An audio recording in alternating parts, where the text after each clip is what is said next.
जय हिंद साथियों, आप सभी का स्वागत अभिनंदन अंबे आईटी क्लासेस में। तो इस क्लास में हम बात करेंगे कंप्यूटर मेमोरी यूनिट और मेमोरी टाइप से संबंधित मोस्ट इम्पोर्टेंट 30 एमसीक्यू। तो आप वीडियो को अंत तक जरूर देखें। ये for exam BCI, SCI, SSC and RSMB और रेलवे सीईटी से संबंधित ऑल कंपटीशन एग्जाम के लिए मोस्ट इम्पोर्टेंट है। तो शुरू करते हैं वीडियो को। पहला क्वेश्चन लेते हैं हम। पहला क्वेश्चन है, कंप्यूटर में सबसे छोटी मेमोरी यूनिट कौन सी होती है? ऑप्शन है बाइट, निब्बल, बीट या वर्ड। तो इस क्वेश्चन का सही आंसर क्या है? Option number C, bit. Bit साथियों, बीट का मतलब क्या होता है? बाइनरी नंबर डिजिट, आपको ध्यान रखना है। और ये क्या है? मेमोरी की सबसे छोटी इकाई है, सबसे छोटी इकाई, जिसका मान केवल कितना होता है? 0 और 1 होता है। आपको ये ध्यान रखना है, अक्सर ये एग्जाम में रिपीट होता है। ठीक है, तो पहला question right answer bit. Next question, second question है, 1 बाइट में कितने बीट होते हैं? ऑप्शन है 4, 8, 16 और 32।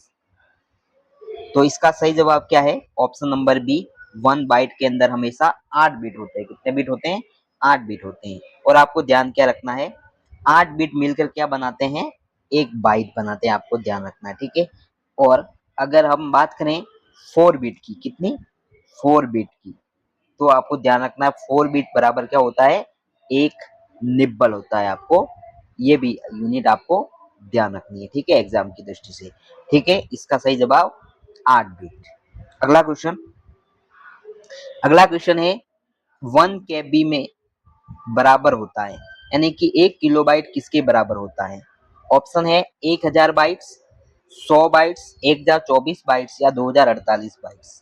तो इसका सही जवाब क्या है? ऑप्शन नंबर सी, 1024 बाइट्स मिलकर क्या बनाता है? 1 केबी। तो नोट्स में अपन समझते हैं, 1 केबी बराबर अगर 1024 बाइट होता है, माना जाता है, तो आपको ध्यान रखना है क्या? 1024 जब केबी हो जाएगी तो 1 एमबी बनेगा, जिसे हम मेगाबाइट कहते हैं।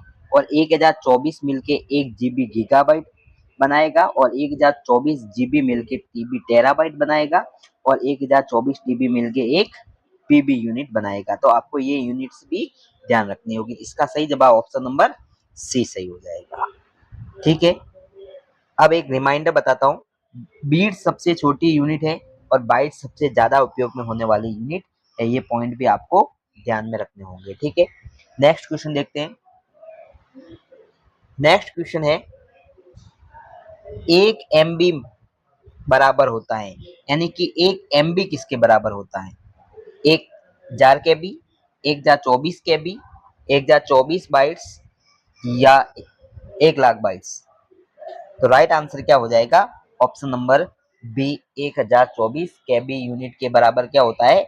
1 मेगाबाइट होता है। ठीक है, आपको ये ध्यान रखना है। नेक्स्ट क्वेश्चन, नेक्स्ट क्वेश्चन है, अब 1 जीबी के बराबर क्या होता है?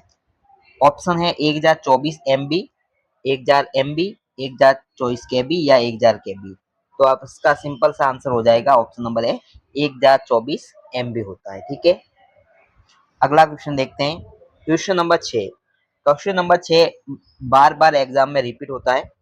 कौन सी मेमोरी अस्थाई टेम्पररी होती है? इन चारों मेमोरी में से अस्थाई मेमोरी कौन सी है? ऑप्शन है आपके सामने रैम, रोम, पी रोम और ईपी रोम। तो इस क्वेश्चन का सही जवाब क्या होगा? ऑप्शन नंबर ए, रैम, जिसका फुल फॉर्म आपको बिल्कुल ध्यान रखना है, क्या होगा? Random access memory. ये आपको थोड़ा सा ध्यान रखना है। ठीक है, ये अस्थायी मेमोरी क्यों है? क्योंकि रैम मेमोरी अस्थायी मेमोरी इसलिए होती है जिसमें बिजली बंद होते इसका डाटा क्या होता है?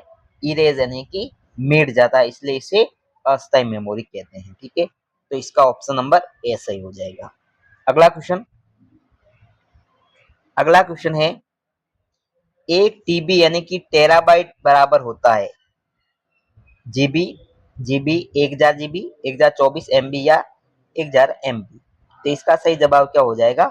ऑप्शन नंबर ए, 1024 जीबी मिलके 1 टेराबाइट इकाई बनाते हैं। ठीक है, अब इस नोट से भी समझ सकते हैं। अगला क्वेश्चन, ये भी मोस्ट इंपोर्टेंट क्वेश्चन है।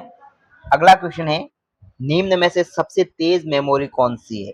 यानी कि जो आपको 4 मेमोरी दे रखी है, RAM, cache memory, hard disk और सीडी रोम। तो इसमें सबसे तेज मेमोरी कौन सी है? तो आपको बता दूं, इस क्वेश्चन का राइट आंसर क्या है? Option number B, cache memory. जो कैशे मेमोरी है वो क्या है? इस 4 ऑप्शन के आधार पर सबसे तेज मेमोरी है। लेकिन वास्तव में सबसे तेज मेमोरी कौन सी है? वो मेमोरी आपको मैं इस ऑर्डर में दिखाता हूँ। एक रजिस्टर नाम की मेमोरी है जो सीपीयू के अंदर ही रहती है, सबसे फास्टेस्ट मेमोरी है। पहले नंबर की आपको ध्यान रखना है। दूसरे नंबर की आती है आपके पास cache memory, second fastest memory. और तीसरी जो मेमोरी है वो है रैम मेमोरी, जो फास्टेस्ट मेमोरी। उसके बाद में हार्ड डिस्क, सीडी, डीवीडी, ये सेकेंडरी मेमोरी के एग्जाम्पल हो जाते हैं, ठीक है। और ये परमानेंट मेमोरी हो जाती है। तो आपको ध्यान रखना है, ऑप्शन में रजिस्टर दे रखा है तो रजिस्टर फास्टेस्ट, रजिस्टर नहीं है तो कैशे, कैशे नहीं तो रैम। और इस क्वेश्चन में आपको ध्यान रखना है सीपीयू कौन रजिस्टर सीपीयू में लगा होता है, तो आपको ध्यान रखना है सीपीयू और रैम मेमोरी के मध्य हमेशा कैशे मेमोरी होती है, ठीक है। इसका ऑप्शन नंबर बी बिल्कुल सही जवाब है। अगला क्वेश्चन, 9वां क्वेश्चन है, कैशे मेमोरी का मुख्य कार्य क्या होता है? अब पूछा है क्वेश्चन में कि कैशे मेमोरी का मुख्य कार्य क्या होता है। ऑप्शन देख लेते हैं। डेटा को अस्थायी रूप से स्टोर करना, प्रोसेसर और रैम के बीच डेटा को स्पीड को बढ़ाए रखना, बड़ी मात्रा में डेटा संग्रहण करना या डेटा को प्रिंट करना। तो सही जवाब क्या हो जाएगा? Option number B, processor. Processor का मतलब होता है सीपीयू और रैम मेमोरी के बीच डेटा की स्पीड को बढ़ाने के लिए कैशे मेमोरी का उपयोग किया जाता है। नोट से समझते हैं। कैशे मेमोरी का काम अक्सर उपयोग होने वाले डेटा को स्टोर करके प्रोसेसर को जल्दी उपलब्ध कराना है, जिससे स्पीड बढ़ती है, ठीक है। ठीक है, नेक्स्ट क्वेश्चन देखते हैं। नेक्स्ट क्वेश्चन है 10वां, निम्न में से कौन सी प्राइमरी मेमोरी का एग्जाम्पल है? Example of primary memory. Option है हार्ड डिस्क, रैम, डीवीडी या पेन ड्राइव। तो राइट आंसर क्या है? इनमें से प्राइमरी ऑप्शन नंबर बी सही हो जाएगा। रैम एक प्राइमरी मेमोरी है। प्राइमरी मेमोरी है क्योंकि ये सीधे सीपीयू के संपर्क में आती है, उपयोग में होती है और डेटा प्रोसेसिंग के समय अस्थायी रूप से रखा जाता है, इसलिए इसे हम प्राइमरी मेमोरी कहते हैं। नेक्स्ट क्वेश्चन, 11वां क्वेश्चन है, निम्न में से कौन सी सेकेंडरी मेमोरी का उदाहरण है? सेकेंडरी मेमोरी का उदाहरण कौन सा है? ऑप्शन है cache memory, ROM, hard disk या रजिस्टर। तो 4 ऑप्शनों में से option number C, hard disk जो मेमोरी है वो सेकेंडरी मेमोरी का उदाहरण है। सेकेंडरी मेमोरी की डेफिनेशन समझना। सेकेंडरी मेमोरी गैर अस्थायी यानी कि नॉन वोलेटाइल होती है। इसमें डेटा अस्थायी रूप से संग्रहित किया जाता है। इसके एग्जाम्पल हैं hard disk, CD, DVD, pen drive और मेमोरी कार्ड। तो इसका option number C right answer है। नेक्स्ट क्वेश्चन 12 नंबर। 12 नंबर क्वेश्चन है, निम्न में से कौन सा कथन सही है? मोस्ट इंपोर्टेंट, आजकल एग्जाम में इसी तरह के क्वेश्चन पूछे जाते हैं। रैम एक गैर स्थायी मेमोरी है, रोम अस्थायी मेमोरी है, रैम वॉलेटाइल मेमोरी है जबकि रोम नॉन वॉलेटाइल मेमोरी है, कैशे मेमोरी गैर वाष्पीकल यानी कि नॉन वॉलेटाइल मेमोरी है। इसमें सही कौन सा है? तो राइट आंसर क्या हो जाएगा? ऑप्शन नंबर सी सही हो जाएगा। रैम है वो वॉलेटाइल मेमोरी है, कथन सत्य है, जबकि रोम नॉन वॉलेटाइल मेमोरी है यानी कि अस्थायी मेमोरी है, ये भी सही है, ठीक है। इसका सही जवाब ऑप्शन नंबर सी हो जाएगा, ठीक है। अब डिफरेंस देखते हैं नॉन वॉलेटाइल और वॉलेटाइल। वॉलेटाइल होती है जिसमें बिजली जाने पर डेटा नष्ट हो जाता है और बिजली जाने पर भी डेटा सुरक्षित रहता है, इसे हम नॉन वॉलेटाइल कहते हैं। एग्जाम के अंदर आपको ध्यान रखना है रैम मेमोरी, कैशे मेमोरी और रजिस्टर मेमोरी वॉलेटाइल के एग्जाम्पल हैं और रोम और हार्ड डिस्क और पेन ड्राइव नॉन वॉलेटाइल के उदाहरण है, ठीक है, आपको ध्यान रखना है। अगला क्वेश्चन है, एस रैम किस प्रकार की मेमोरी है? वॉलेटाइल और स्टैटिक मेमोरी, नॉन वॉलेटाइल और स्टैटिक मेमोरी, वॉलेटाइल और डायनामिक मेमोरी, नॉन वॉलेटाइल और डायनामिक मेमोरी। तो राइट आंसर तीनों ऑप्शन गलत हो जाएंगे। ऑप्शन नंबर ए से हो जाएगा। रैम एक अस्थायी मेमोरी और स्टैटिक मेमोरी होती है, ठीक है, आपको ध्यान रखना है। आप देखिए, समझिए, एस रैम, स्टैटिक रैम इसकी फुल फॉर्म है। एक वोलेटाइल मेमोरी है जिसमें डेटा तब तक रहता है जब तक बिजली पावर सप्लाई होती है। इसमें फ्लिप फ्लॉप सर्किट का उपयोग भी होता है। मोस्ट इम्पोर्टेंट, एस रैम के अंदर फ्लिप फ्लॉप सर्किट का उपयोग किया जाता है, ये आपको ध्यान रखना होगा। तो ऑप्शन नंबर ए इसका सही जवाब। अगला क्वेश्चन, अगला क्वेश्चन है डी रैम किस प्रकार की मेमोरी है? ये भी मोस्ट इंपोर्टेंट है। डी रैम, तो ऑप्शन वोलेटाइल और स्टैटिक, नहीं। नॉन वोलेटाइल और स्टैटिक, नहीं। वोलेटाइल और डायनामिक, या नॉन वोलेटाइल और डायनामिक। तो ऑप्शन नंबर सी इसका करेक्ट हो जाएगा। डी रैम भी वोलेटाइल होती है और डायनामिक मेमोरी होती है। इसका फुल फॉर्म ही डी का मतलब डायनामिक से है। अब इसको समझना, डी रैम यानी कि डायनामिक रैम एक वोलेटाइल मेमोरी है। इसमें डेटा कैपेसिटर में स्टोर होता है जो कुछ मिलीसेकंड में चार्ज हो जाता है, इसलिए इसे बार बार रिफ्रेश करने की आवश्यकता होती है। सीधा सा क्वेश्चन एग्जाम में यहीं से बनता है कि वह कौन सी मेमोरी है जिसे बार बार रिफ्रेश करने की आवश्यकता होती है। तो आपको ध्यान रखना है कौन सी मेमोरी है, डी रैम यानी कि डायनामिक रैम मेमोरी है। तो ऑप्शन नंबर इसका सी बिल्कुल सही जवाब हो जाएगा। आगे बढ़ते हैं, अगला क्वेश्चन, अगला क्वेश्चन है रोम किस प्रकार की मेमोरी है? रोम मेमोरी किस प्रकार की है? ऑप्शन देखिए, वोलेटाइल, नॉन वोलेटाइल, टेम्परेरी या डायनामिक। तो सीधा सा right answer option number B, ROM एक नॉन वोलेटाइल मेमोरी है। ठीक है, नॉन वोलेटाइल का मतलब होता है वो परमानेंट मेमोरी है। ठीक है, ये भी आपको कंफ्यूज नहीं होना है। ठीक है, अगला क्वेश्चन, अगला क्वेश्चन है निम्न में से कौन सी मेमोरी सबसे तेज मेमोरी है? रैम, कैशे, रोम या हार्ड डिस्क?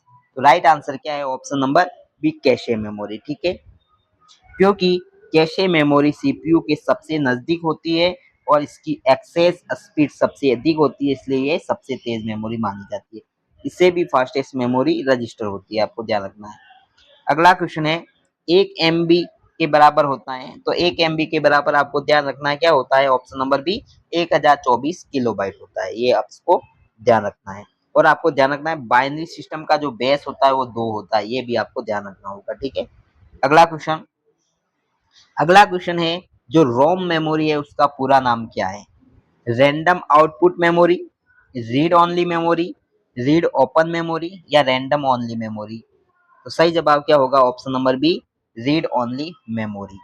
ठीक है, आपको ध्यान रखना है कि रोम एक नॉन वोलेटाइल मेमोरी है जिसमें डाटा अस्थायी रूप से स्टोर होता है और पावर ऑफ होने पर भी डाटा सुरक्षित रहता है, ये आपको ध्यान रखना होगा। अगला क्वेश्चन देखते हैं, अगला क्वेश्चन है पी रोम का पूरा नाम क्या है? पी रोम का पूरा नाम पूछा है, programmable read only memory, permanent read only memory, programmable random access memory या प्राइमरी रीड ओनली मेमोरी? तो सही जवाब क्या है? Option number A, programmable read only memory. ठीक है, समझते हैं। पी रोम से मतलब इसमें डेटा एक बार प्रोग्राम किया जाता है और फिर उसे बदला नहीं जा सकता और ये नॉन वॉलेटाइल मेमोरी है। ठीक है, अगला क्वेश्चन, अगला क्वेश्चन है ईपी रोम किस प्रकार की मेमोरी है? वॉलेटाइल मेमोरी है, नॉन वॉलेटाइल मेमोरी है, टेम्परेरी मेमोरी है या डायनामिक मेमोरी है? तो ईपी रोम कौन सी मेमोरी है? तो option B, non volatile memory है। ठीक है, ये भी क्योंकि रोम मेमोरी सारी नॉन वॉलेटाइल मेमोरी है तो ईपी रोम भी नॉन वॉलेटाइल मेमोरी होगी।